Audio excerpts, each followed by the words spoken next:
Greetings, geeks and geekeras. It is me, I'm back. Yet again late, even more so now.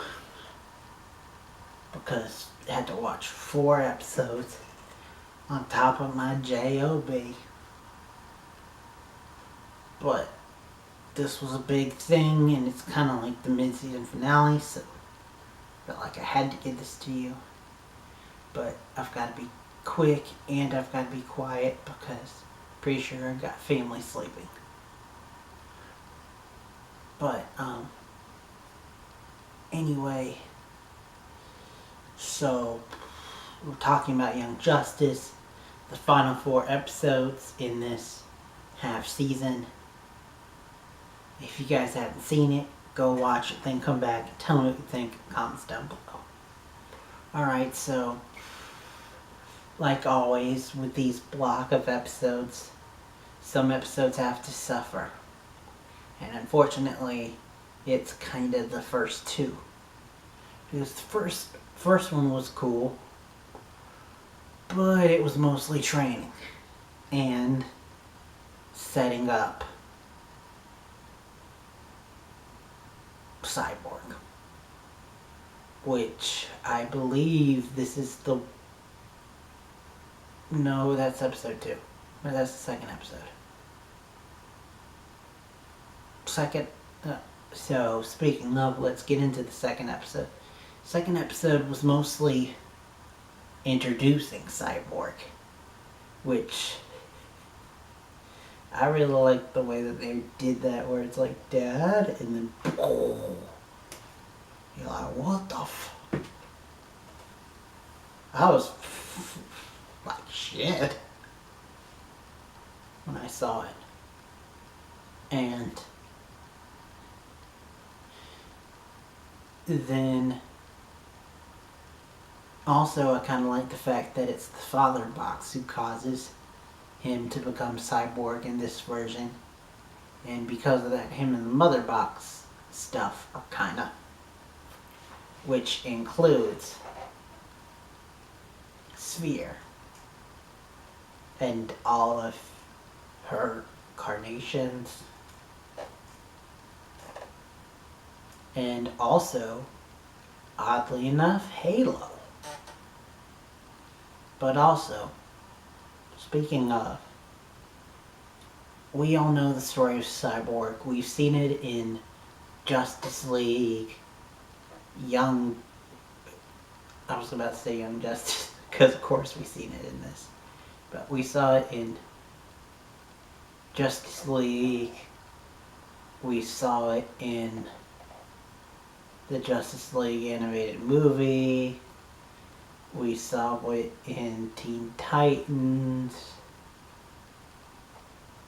we've seen it several times. Multiple times in the comics, and we're about to see it again in Doom Patrol, which will be starting up next week, so stay tuned. But,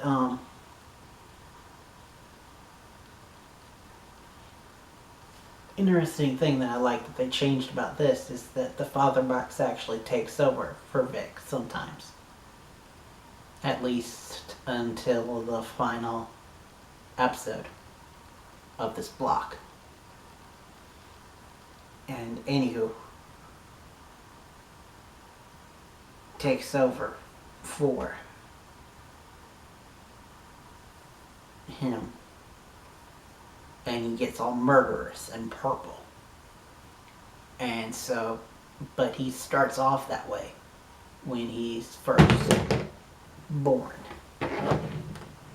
So Halo opens up a boom tube and goes, Halo, who's been feeling weird ever since he started acting and that the father box started working on him.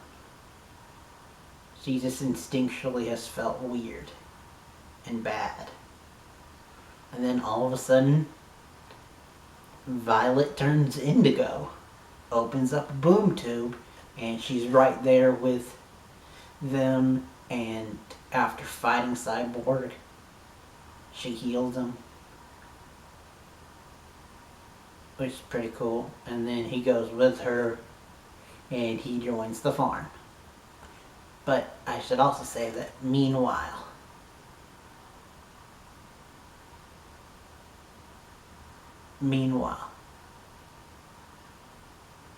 Forager and Halo have been going to high school for the first time as Violet Harper and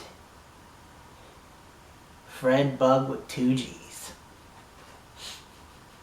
You gotta love Fred Bug with 2 G's. And I love that he keeps saying Fred Bug with 2 G's until a certain character tells him that he doesn't have to. And then he says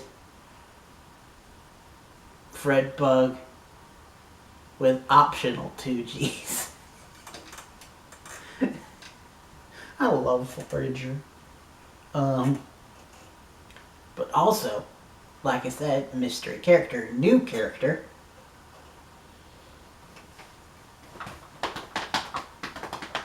A blue-haired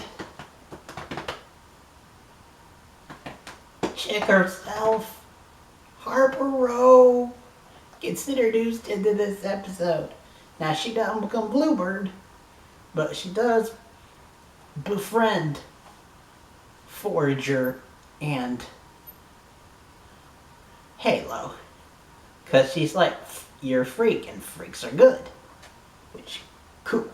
I'm all for that. Me, the Warden of Weird, who obviously didn't fit in well in high school, is a fan of freaks. Go figure. But anyway, that was basically episode 2. Episode 3 was a Gar-centric episode, where we get reminded where Gar puts on, he's dating the teen queen still, the one that Wally saved all the way back in like season 1, and she gets one of those headset things and Gar puts it on, and his, if you know the comics, basically his connection to the Green, which is this mystical, like, monkey god thing, intervenes for him and takes him down memory road, where we get to see his mom dying. Which we got another Hello Megan flash.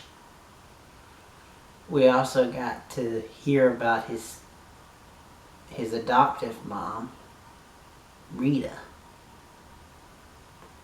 Elastic Girl, and the Doom Patrol, which Doom Patrol go! DOOMPATROL, Doom Patrol go!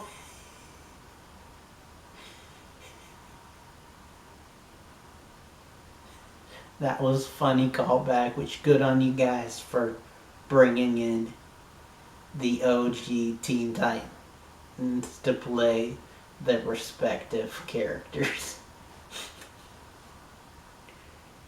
Also, speaking of, I gotta give props to the cheeky bastard who put Teen Titans and Teen Titans Go voice actor for Cyborg as one of Cyborg's teammates, who at one point does go, "Booyah!" Good little nod there, but not the last one of this chunk.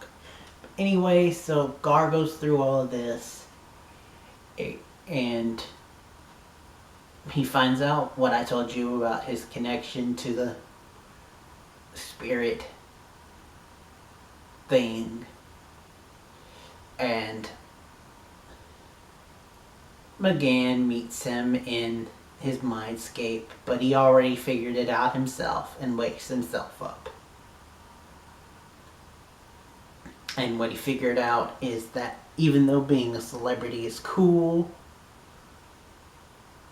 he's ready to be a hero again.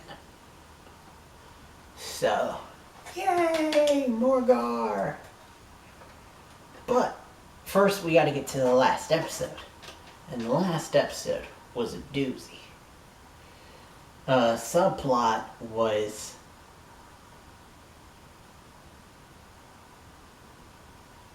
Halo and the Doctor, which we find out that the Doctor had a daughter, but we don't find out the full story. And I feel like maybe in the future we will, and that her daughter won't be dead.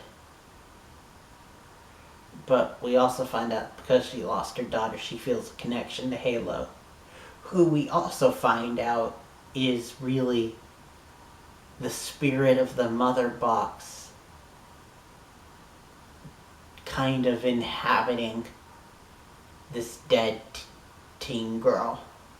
So she really isn't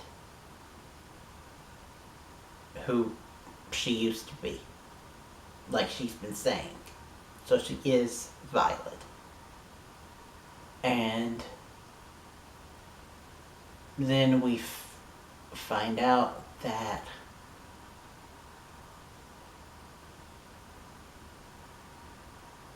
that's the subplot with Vic going all shining on those two, and Halo not being able to fight back because she's too overwhelmed by emotions, until she overcomes it and wipes out the father box completely off screen, by the way. But the main plot is that most of the team, minus Halo, this unique, weird team, is going to save Terra. Because thanks to Gar, they found out about a lot of shit, and then they go to investigate it. And they've got multiple bases that the League, in tandem with Young Justice and this weird team, are going to investigate. And apparently Terra's participating in a meta fighting ring watched by what is obviously the Court of Owls and will obviously come to play in the future, if not like season 4. But anyway, they save her. They have a lot of fighting and some callbacks to the episode where Connor and McGann pretended to be the Terra twins, which, holy shit, the Terra twins have grown up a lot. And oh my god, they bring back Icicle Jr. and he seems genuinely happy when Connor tells them that him and McGann have gotten engaged, and he congratulates them and says, maybe I can find it. He seems genuine there, and I hope that they do redeem him in the future. And it's not just my affinity for ice characters. I've always liked him and thought that he has some goodness to him. And I hope that plays out eventually. But anyway, they save Terra. And of course, what seems too easy obviously is. And of course, Terra is reporting to Slade, who I believe they officially said that Slade is the one running the League of Shadows. And that Lady Shiva isn't the leader, she's just like vice leader, and enforcer for the light. But anyway, I really like these chunks of episodes. Can't wait till it comes back. Kara, you can just stay down. The next time you see me will be for Supergirl, which will hopefully, knock on wood, be more on time. But thank you guys for watching. I know I missed a lot. Sorry, technical issues. Till next time and beyond.